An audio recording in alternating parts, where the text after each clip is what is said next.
Coming up on One Central Florida. The little-known story of how Orlando came together after World War II to save the citizens of a Greek city from starvation. Then, Ocala is more than a horse town. Discover the roots of the city and why it was once called the City of Bricks. Also, this Orlando man's passion for the classic Ford Mustang led him to build his own version of the original pony car. And an Orlando tattoo artist whose unique style has brought national fame and appearances on multiple TV shows. All that and more on this edition of One Central Florida.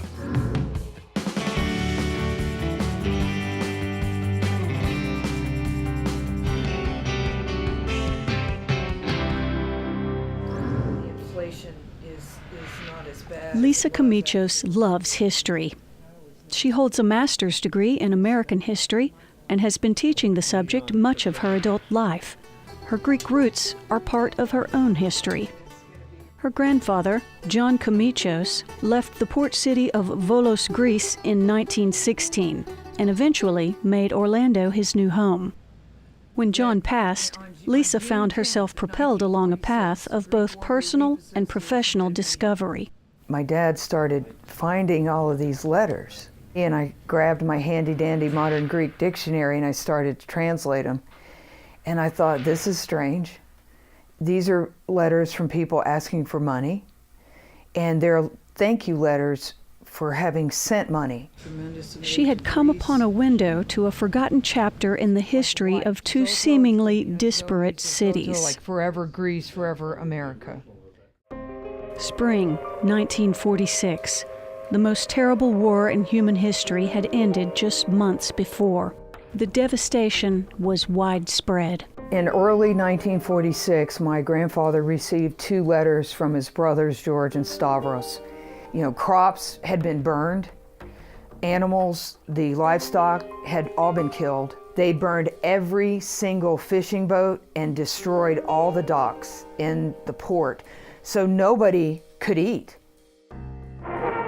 The Marshall Plan, which helped rebuild Europe, wouldn't begin for 2 more years. Meanwhile, the U.S. government was encouraging local groups to help. Orlando civic leaders decided to act. In determining what city they might want to adopt, they came to my father. And of course, it was a no-brainer for him because, I mean, he had firsthand knowledge of what was happening in Volos. And so the city of Orlando adopted Volos, and the rest is history. The local effort became known as the Orlando Plan. The city came together. Each civic organization sort of did its own thing, and it became sort of like a big contest between civic organizations, between grocery stores. You know, everybody was pulling together to get this effort off the ground and going. Perhaps the most generous support came from one of Central Florida's most disadvantaged populations. Jones High School raised more cans than any civic organization that was part of the Orlando Plan. They raised over 5,000 cans of food in 1 week. I'm not surprised with the response from individuals at Jones High School because their own lives had been lives of pulling themselves up and knowing the struggle of not having. The final tally was around 60,000 tons of food had been raised. The UN set up soup kitchens in 4 different places in Volos, and people could go to those places in Volos and get 1 meal per day.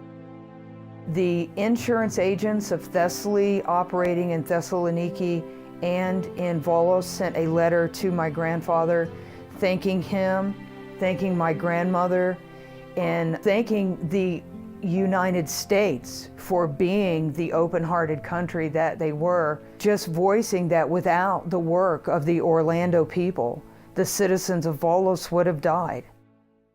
The story of the Orlando Plan so impressed Lisa, she wrote about it in her master's thesis, and she was able to share her research with a special group of people. I recently went to Volos and I presented my speech to a group at their history center in Volos.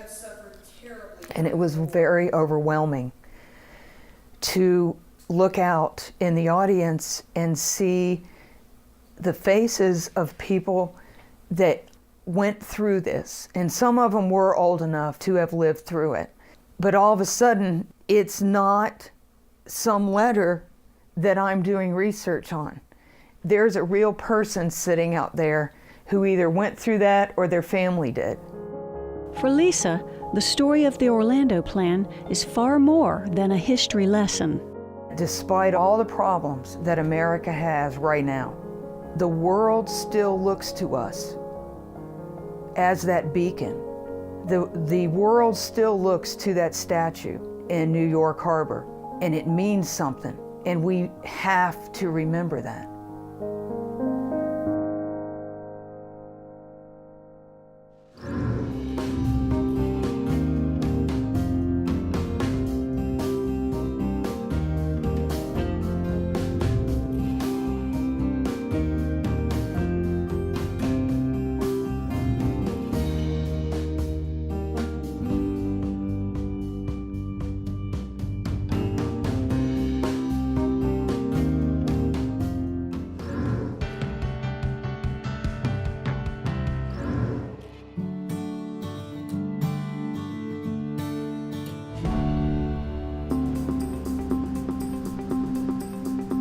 I just love it here.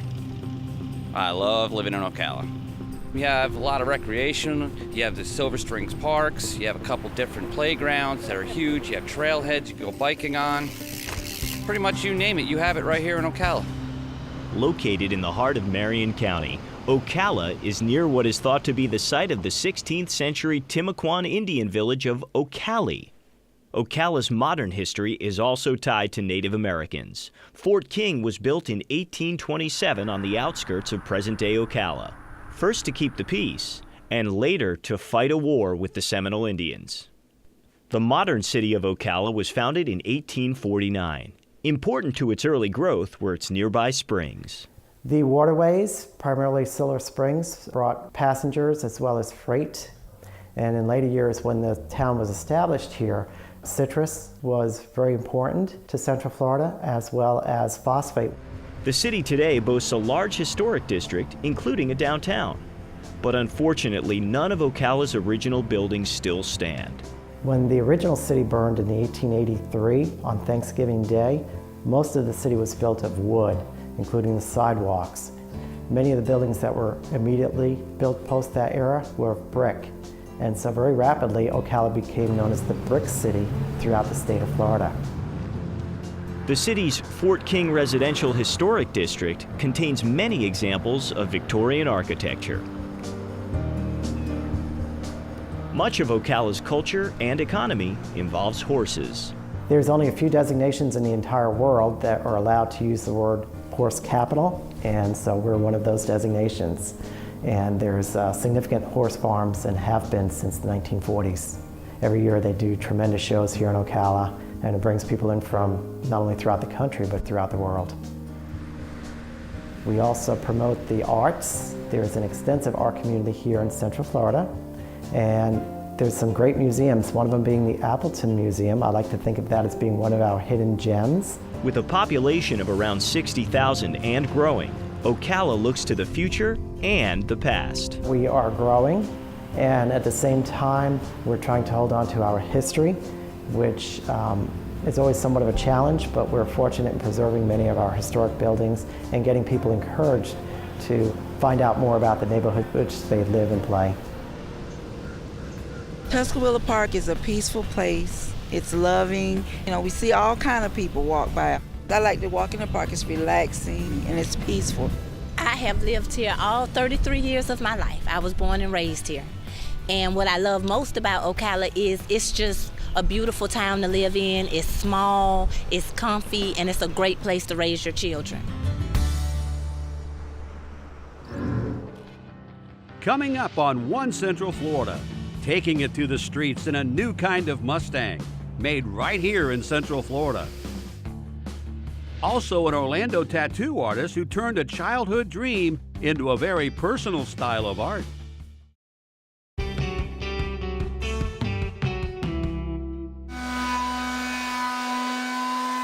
Well, I started making them for myself. I guess you might say I just out of boredom because I just like to do woodwork, and I figured I'd make some pretty toys. Pine Hills resident Ray Kendrick enjoyed a successful career in the tile business. Then he found a new passion. I started off with just giving different people, just one thing led to another, and the word got out, and oh my God, I got flooded in. The first year I made like 100. I mean, I was just getting started. His hobby grew significantly. He now provides gifts to kids throughout Central Florida. Sanford to Kissimmee. It's just all over where I see the need, I'll go give them toys. Ray estimates he's given away 50,000 toy cars over the past 25 years, all paid for on his own dime. But as long as I can afford to do it, I'm going to do it. What don't cost you money? You got a boat or airplane or any hobby, it's money. Money, money, money, And I'm lucky enough to be positioned to do it. Ray loves making his cars, but he loves giving them away even more. It makes you feel good, because I love kids anyway, always have. See, I was raised in poverty. I didn't have no toys, and every kid should have a toy. Ray Kendrick, one to know in Central Florida.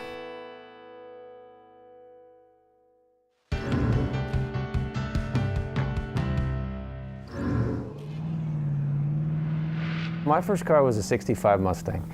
It was a disaster. The day I drove it home, it caught on fire. Half the time it was running, half the time it was up on jack stands in the garage. I was always working on it, but every night I would go out, I would just stare at it before I went to bed. Tom's love for that classic Mustang fueled his passion for a career in the automotive industry. When I was at Ford, I used to attend a lot of automotive events, Mustang Club events and things like that. And one of the questions that people would often ask me was, why doesn't Ford just bring back the original Mustang?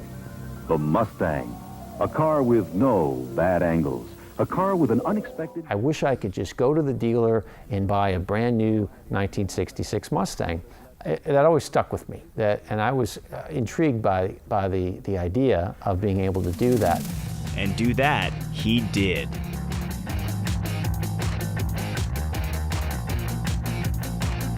Revology Cars builds the world's first brand new replica of the original Mustang.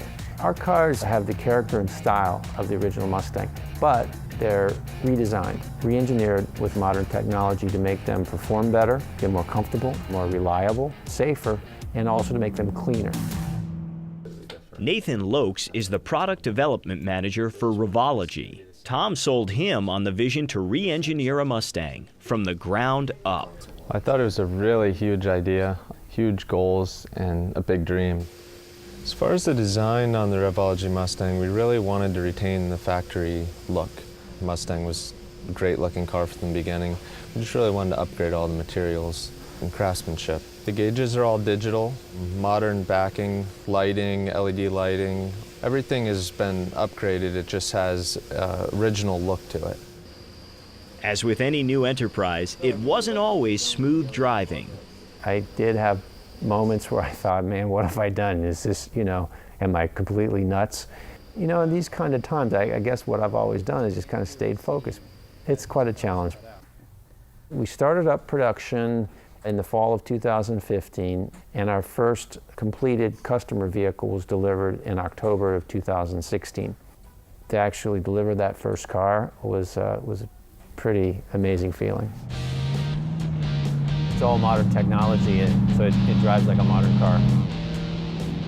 We wanted to capture the character and the style of the original car, and the exhaust sound is a big part of the character. So we wanted to make sure that we captured that. The first car in production was modeled after the 1966 convertible. This year, Revology has added a replica of the venerable '66 Shelby Mustang to its stable. 460 horsepower, 6-speed transmission. Thing it's a bruiser, it's a beast. Tom says orders have come in from around the world, and the future looks busy. We have Ethiopia, Sweden, Russia, Dominican Republic, Israel, Mexico, and Belgium. There's always a million things going on. It's a great group of people that I'm fortunate to work with. You know, we're obviously working on cars that people are really passionate about. There's never a boring day.